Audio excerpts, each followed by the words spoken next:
बुधवार के दिन गणेश जी की पूजा करने का विधान है, लेकिन कुंडली में बुध दोष को दूर करने के लिए बुधवार का व्रत रखा जाता है। व्रत के दिन बुध ग्रह से संबंधित वस्तुओं का दान भी किया जाता है। इस दिन पूजा के समय बुधवार व्रत कथा का श्रवण करते हैं, तभी व्रत का पूर्ण फल प्राप्त होता है। इस दिन व्रत रखने वाले लोगों को हरा कपड़ा, हरी मूंग दाल, हरा चारा आदि दान करना चाहिए। बुधवार व्रत कथा। पौराणिक कथा के अनुसार मधुसूदन नाम का एक व्यक्ति समतापुर नगर में रहता था। उसका विवाह पास के ही बलरामपुर की संगीता से हुआ था। वह सुंदर और सुशील थी। एक दिन मधुसूदन अपनी पत्नी को साथ लाने के लिए अपने ससुराल पहुंचा और उस दिन ही विदा करने की जिद पर अड़ गया। उस दिन बुधवार था। सभी ने समझाया कि बुधवार के दिन यात्रा न करें, लेकिन वह नहीं माना। तब संगीता के घर वालों ने उसे विदा कर दिया। वे दोनों बैलगाड़ी में बैठकर जाने लगे। तभी रास्ते में बैलगाड़ी का एक पहिया टूट गया। फिर दोनों पैदल यात्रा करने लगे। इसी बीच संगीता को प्यास लगी। मधुसूदन पानी लाने गया। जब वह पानी लेकर आया तो देखा कि उसका एक हमशक्ल उसकी पत्नी के साथ बैठा है।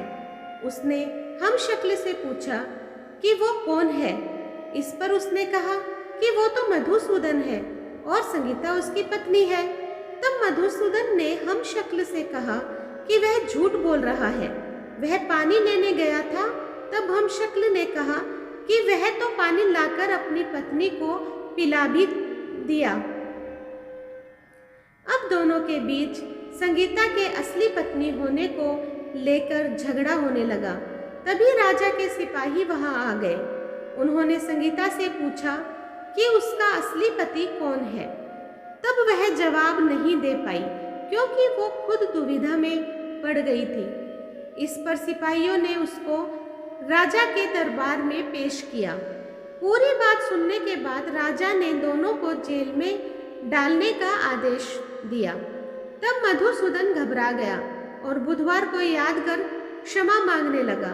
तब आकाशवाणी हुई कि मधुसूदन, तुमने अपने ससुर और उनके परिवार की बात नहीं मानी, बुधवार को यात्रा की। यह सब भगवान बुधदेव के नाराज होने से हो रहा है। तब मधुसूदन ने कहा कि हे महाराज, उससे बड़ी गलती हो गई है।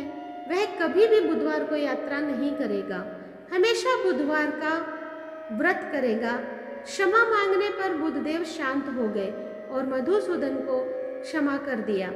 राजा के दरबार में मधुसूदन का हमशक्ल गायब हो गया। बुधदेव की कृपा से राजा ने मधुसूदन और संगीता को विदा कर दिया। वहां से जब वे आगे बढ़े तो रास्ते में बैलगाड़ी भी सही सलामत हालत में मिल गई। उससे वे दोनों समतापुर नगर आ गए। फिर वे हर बुधवार का व्रत रखने लगे, जिससे उनका जीवन सुखमय हो गया। उनके कामकाज में भी उन्नति होने लगी। तो दोस्तों, आज मैंने आप लोगों के समक्ष बुधवार व्रत कथा प्रस्तुत की है, जो कि बुधदेव की व्रत कथा है। तो आप लोगों को कैसी लगी मुझे कमेंट बॉक्स में ज़रूर बताइएगा। जो लोग मेरे चैनल पे नए हैं प्लीज़ सब्सक्राइब कर दीजिए, लाइक कीजिए, शेयर कीजिए अपने दोस्तों और परिवार में, और इसी तरह मेरा सहयोग करते रहें। धन्यवाद।